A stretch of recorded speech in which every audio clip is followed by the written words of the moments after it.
नहीं, मुझे एक बात बताएं भट्टी साहब, ये इंडिया की रेलवे है, उनकी राजधानी एक्सप्रेस चलती है, वहाँ की बेहतरीन ट्रेनें चलती हैं, उनकी शहरों में मेट्रो चल रही है, और वो और बड़े वैसे वहाँ बदहालियाँ भी हैं, मैं उसकी ऐसा कोई फैन नहीं, लेकिन उनके रिजर्व कितने इंडिया है, उसमें उन्होंने जी आजाद कश्मीर को भी हिस्सा दिखा दिया है भारत का। सर, इसके बारे में आप क्या कहेंगे कि क्यों यूएई ने ये सब किया?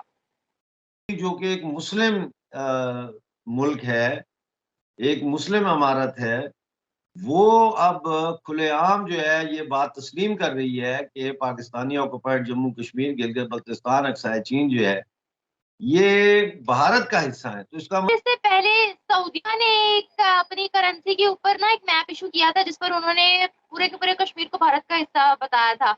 आप कभी इमेजिन कर सकते हैं कि सऊदी अरेबिया से ट्रेन जा रही है and it is going to Israel, Saudi Arabia Israel इकट्ठे हो गए, तो फिर तो सारा कुछ चेंज हो गया। वर्ल्ड चेंज हो रहा है सर, इसका मतलब नहीं कि वर्ल्ड चेंज हो रहा है, लोगों की सोच बदल रही है। आज अल्लाह ने भी आप लोगों को छोड़ दिया है आपके हालात पर, पूरी दुनिया ने तो छोड़ ही दिया है, अल्लाह ने भी आप लोगों को पूरे आपके हालात पर छोड़ दिया है। मुझे लगता है पाकिस्तान इस्लामिक देश, कुरान पर चलने वाला इस्लामिक देश,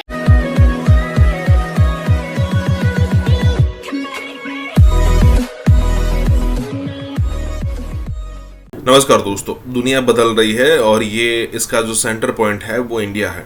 मैं यहाँ पर आपको एक एग्जांपल देना चाहता हूँ कि सऊदी अरेबिया जैसा कंट्री, जो कि सऊदी, यूएई, कतर, ये सारे कंट्रीज, आप जो भी मतलब आसपास के अरब कंट्रीज है, वो सारे के सारे इजराइल के अपोज में थे।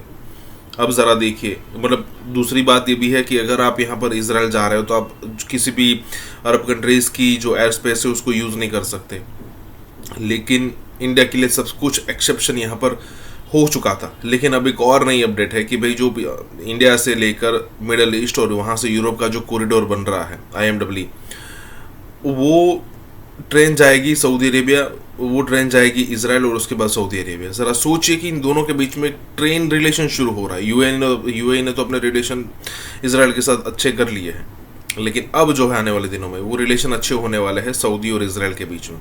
और अगर ये हो गया तो पैलेस्टाइन का इशू एकदम से यहाँ से सीधा निकल जाएगा। तो यहाँ पर यही बात हो रही है कि कैसे वर्ल्ड ऑर्डर चेंज हो रहा है और उसको इंडिया चेंज कर रहा है। इसी के साथ ही वीडियो शुरू करते हैं। ये है कि यूएई के deputy prime minister Zayed Al Nahyan ने एक नक्शा जारी किया है। इंडिया मिडल ईस्ट जो कॉरिडोर के लिए उन्होंने पूरा नक्शा बनाया है, उसमें उन्होंने जी आजाद कश्मीर को भी हिस्सा दिखा दिया है भारत का। सर, इसके बारे में आप क्या कहेंगे कि क्यों यूएई ने ये सब किया? ये जो जनरल वीके सिंह जी ने बयान दिया था राजस्थान जब वो गए हैं वहां पे कि पीओजे बहुत जल्द जो है वो भारत में आन मिलेगा, उस हवाले से भी अगर आप देखें तो इसका मतलब ये है कि डिप्लोमेटिक सतह के ऊपर ऑलरेडी बहुत काम आगे बढ़ चुका है। यूएई जो कि एक मुस्लिम मुल्क है, एक मुस्लिम अमारत है, वो अब खुलेआम जो है ये बात तस्लीम कर रही है कि पाकिस्तानी ऑक्युपाइड जम्मू कश्मीर, गिलगित बल्तिस्तान, अक्साई चीन जो है ये भारत का हिस्सा है। तो इसका मतलब ये है कि अब ये बहुत जल्द जो है मसला ये भारत के हक में, भारत की फेवर में। देखिए, प्रोजेक्ट को पूरा करने के लिए एक ही चीज चाहिए होती है, प्लानिंग एंड पैसा। प्लानिंग ऑलरेडी हो चुकी है, पैसा सऊदी ने और यूएई ने ऑलरेडी बोल दिया कि हम लगाने को तैयार है। तो पैसा आपके पास है, प्लानिंग आपके पास है, टेक्नोलॉजी हमारे पास है, इसको रोकने वाला कोई है ही नहीं। सो चाइना को दर्द होगा, क्योंकि चाइना का बहुत बड़ा इंटरेस्ट था इस एरिया में। और जैसे ही हमारा ये ट्रेड रूट बनता है, चाइना की जो दादागिरी थी BRI को लेकर, वो भी हमने खत्म कर दी है। सो वो रह जाएगा, सिर्फ एक ही दोस्त है उनका, वो है पाकिस्तान, जिसमें ऐसी हड्डी है पाकिस्तान, ना निकाल सकता है ना रख सकता है। तो चाइना को दर्द होगा और होना भी चाहिए, because they put all their eggs into your basket, और आप बास्केट लेके भाग चुके हो। सर चाइना हमारा दोस्त नहीं है। मुझे नहीं पता कि पाकिस्तान के लोग ये क्यों कहते हैं कि चाइना दोस्त है। चाइना हमारा बॉस है।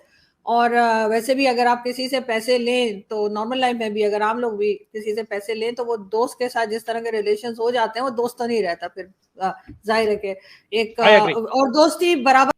आज अल्लाह ने भी आप लोगों को छोड़ दिया है आपके हालात पर, पूरी दुनिया ने तो छोड़ ही दिया है, अल्लाह ने भी आप लोगों को पूरे आपके आपके हालात पर छोड़ दिया है। मुझे लगता है पाकिस्तान इस्लामिक देश, कुरान पर चलने वाला इस्लामिक देश भिखमंगा हो गया और पूरे देशों ने इनको छोड़ दिया है उनके हालात पर। मुझे लगता है कि आप लोग कुरान सही से नहीं मान रहे। अच्छा सर, अच्छा मैम, क्या कहना चाहेंगी कि हमने देखा कि इलेक्ट्रिसिटी जो सऊदी अरब जो है इंडिया से इंपोर्ट करेगा, और क्या कहेंगे कि एक मिडल ईस्ट यूरोपियन जो है वो ट्रेन भी जो है उस पे एक रूट चलेगा, इस बारे में आपकी क्या राय है? ये बड़ा फ्रूटफुल है सब इलेक्ट्रिसिटी। अब आप सऊदी अरबिया कह लो या इंडिया कह लो, ये दोनों कंट्रीज के पास इलेक्ट्रिसिटी की कोई दिक्कत नहीं है, कोई प्रॉब्लम नहीं है। मुझे एक बात बताएं भट्टी साहब, ये इंडिया की रेलवे है, उनकी राजधानी एक्सप्रेस चलती है, वहाँ की बेहतरीन ट्रेनें चलती हैं, उनकी शहरों में मेट्रो चल रही है, और वो और बड़े वैसे वहाँ बदहालियाँ भी हैं, मैं उसकी ऐसा कोई फैन नहीं, लेकिन उनके रिजर्व कितने इंडिया के? यार, लेकिन ये देखें कि वहाँ पे वो ट्रेन साहब, अभी मैं कल सुन रहा था, मुझे पुरानी फिक्र याद है, मैं गलत हुआ तो मुझे माफ़ कर दीजिएगा, ज़मीन आसमान का फ़र्क है उस खर्चे में जो आप ट्रकों के ज़रिए चीज़ों की तरसील करते हैं और जो आप ट्रेन के ज़रिए करते हैं। यानी भट्टी साहब, किसी मुल्क की मैशत के लिए ज़रूरी होता है कि आपकी मेन पोर्ट से जो आपका रॉ मटेरियल है या सामान है। इससे पहले सऊदीया ने एक अपनी करेंसी के ऊपर ना एक मैप इशू किया था, जिस पर उन्होंने पूरे के पूरे कश्मीर को भारत का हिस्सा बताया था। सर गल्फ कंट्रीज जो है वो बड़ी ज्यादा, हमें तो वैसे ही दिख रहा है कि बड़ा ज्यादा उनका इंटरेस्ट है भारत में। तो आपको क्या लगता है कि जो इस तरह के मैप्स इश्यूज किए जा रहे हैं, जो स्टेटमेंट्स दी जा रही है, वो स्पेशल भारत से रिलेशनशिप रखने के लिए किए जा रहे हैं क्या? ये बहुत अच्छा आपने सवाल किया है, बड़ा इंट्रीगिंग क्वेश्चन है। और मैं समझता हूं कि आज की जो दुनिया है वो तिजारत की दुनिया है। आज की दुनिया कनेक्टिविटी की और जो है वो एक दूसरे के साथ मिल के मैन्युफैक्चर करने की दुनिया है, और तजारती जो रास्ते हैं उनको बेहतर करना और ज्यादा से ज्यादा तजारती रास्ते जो है वो कायम करने की का आज ये दौर है। ये अब आइडियोलॉजीज का दौर नहीं रहा कि जैसे पाकिस्तान इस्लाम के नाम पे बना है, तो रूस सोशलिज्म के नाम पे बना था, तो चाइना जो है वो कम्युनिज्म के नाम पे बना था। वो जमाने चले गए। जो आपने बोला ना कि जो मैप है ये भारत से मिडिल ईस्ट से यूरोप तक जा रहा है, ये this is only two trade routes है। हम ऑलरेडी आसियान में जाकर साउथ ईस्ट एशिया को ऑलरेडी बोल चुके हैं कि आप भारत को हब बनाइए, आपका मटेरियल हमारे पास आएगा, हमारा मटेरियल साथ में जुड़कर यूरोप तक भेजने का काम हमारा है।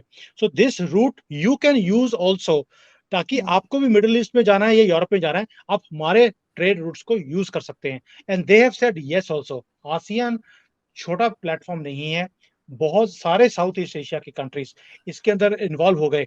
This is going to be a huge thing for Bharat. इसका फायदा हमें 5-6 सालों के बाद जाके पता लगेगा। It is not a immediate thing, but benefit will come. लेकिन सर सिर्फ भारत के लिए नहीं, आप नहीं समझते कि ये पूरे रीजन के लिए ये चीज अच्छी होगी?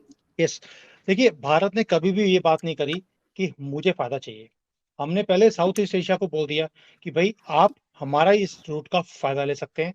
अफ्रीका को हमने ऑलरेडी G20 में ऐड करवाने के बाद, देखिए कहीं ना कहीं हमने सारे जो अफ्रीकन कंट्रीज हैं उन